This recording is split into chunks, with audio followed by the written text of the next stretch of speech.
expressing publicly your political views is that, about half the country goes, he's a Bush basher, click. And, the radio's offer, they've stopped listening the moment they detect their favorite guy getting, or they think he's getting bashed.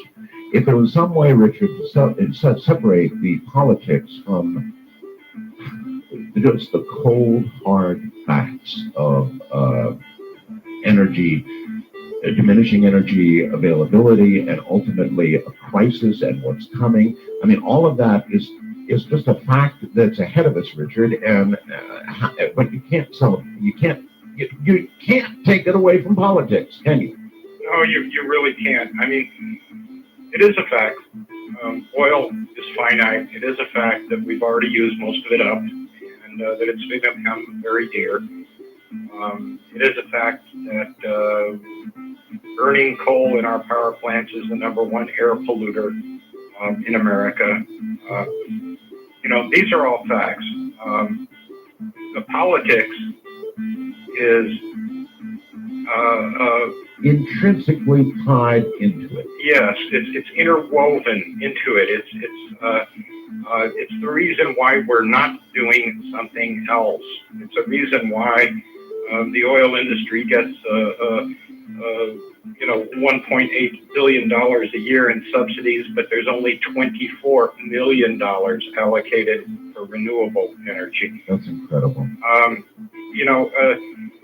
Our government fosters energy technologies. It spurs research, and just little things like, let's not mandate a change in the miles per gallon for automobiles. Let's just forget about that for a while. As a matter of fact, let's cut it back a little. Something like that is huge. All right, look, fine. Let's take that huge thing. I remember that there were mileage figures that were given to major car companies in America. They said, by such and such, you will achieve such and such. Well, the automobile makers came back and said, we can't do it. We can't make it. We can't do it. You remember that? Yes, I do. And, well, so we're doing it. I'm driving around in a car that's getting 60 miles per gallon downtown. So they lied with us. Yes. They lied to lawmakers. Yes. There's a tremendous amount of inertia when you're in business. When you're in business, you want to keep doing what you're doing, particularly if it's successful, particularly if you're making money. That's true. And business is inherently conservative. You don't want changes. But these are changes that we have to make. We're going to have no choice shortly.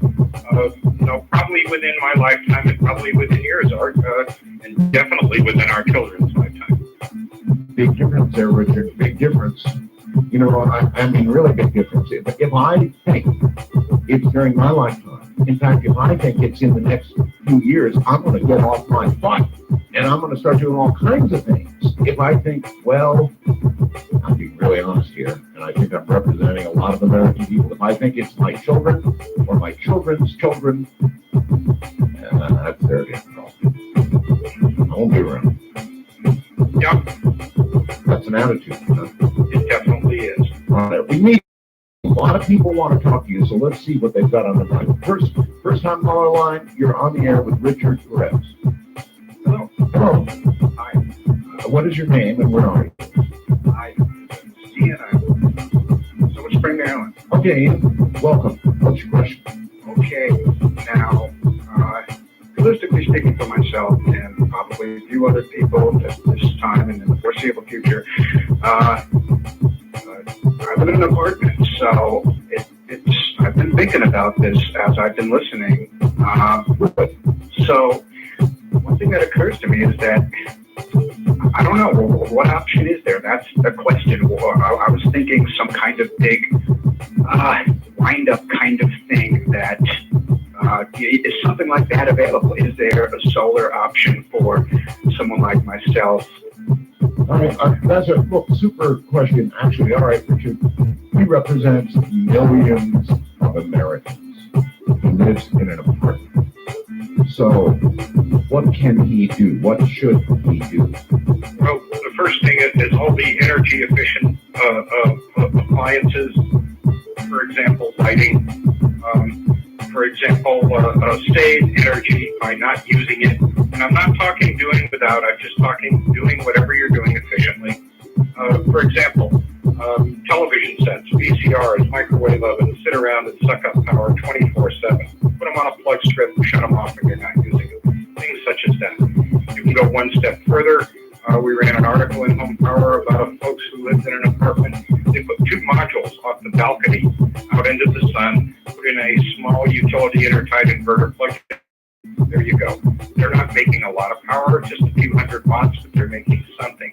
I'm going to ask you a question, Richard, and I try and answer here honestly. I remember some years ago, California got into a severe water crisis, or part of California, and they urged the people, please save water, and they actually outlined the steps for people to save water. And the people did so well, Richard. They saved so much water that guess how they got rewarded? The price of water went up.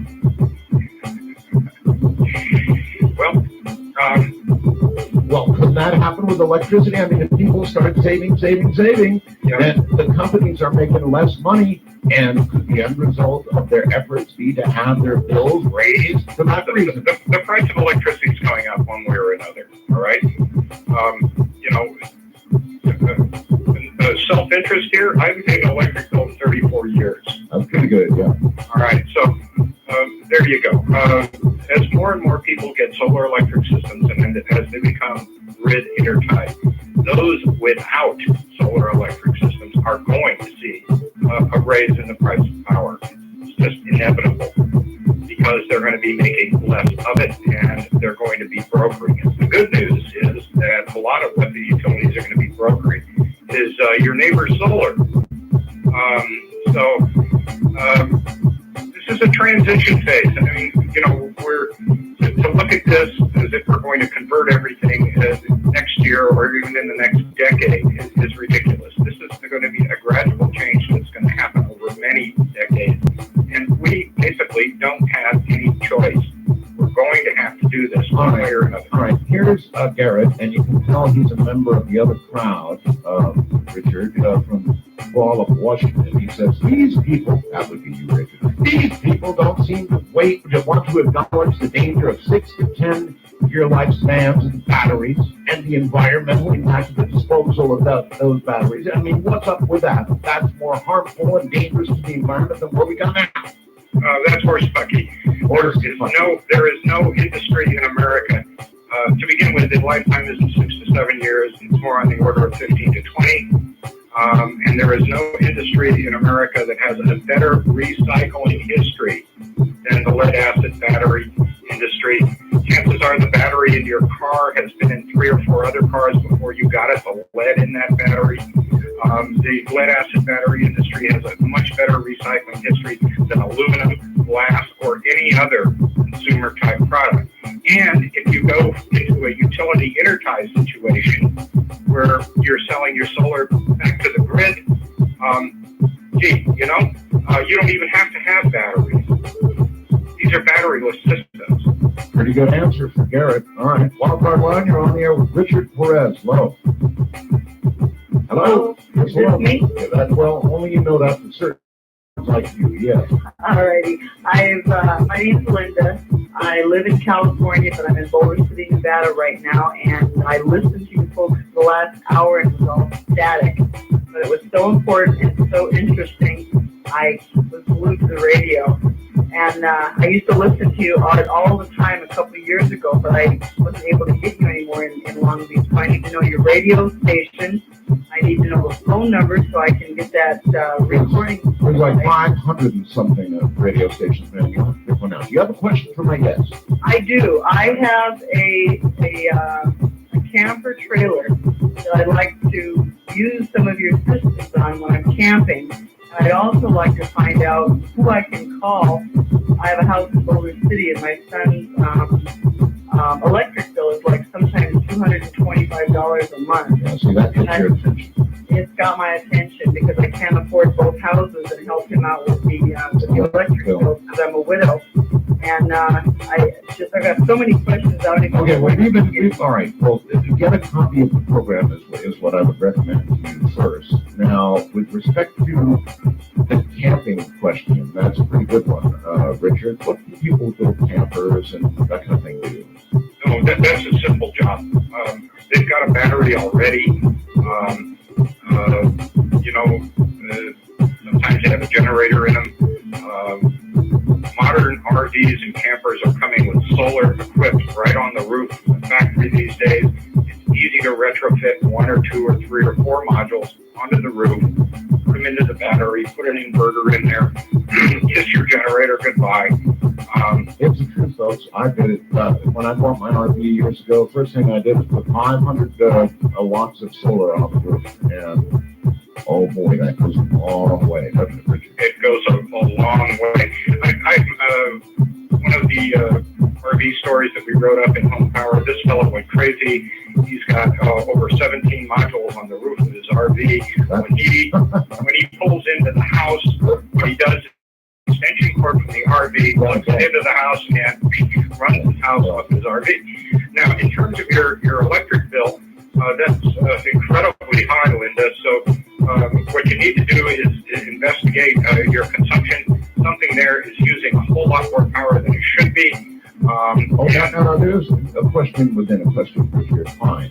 How do you investigate your consumption? Can you take one of these portable little Pentagon ammeters and go around to your various appliances in the house, have an electrician do it, and find out what each one is using? Oh, yeah. And you don't need an electrician. The meters are $29, $39, $49. They're advertised in Home Power.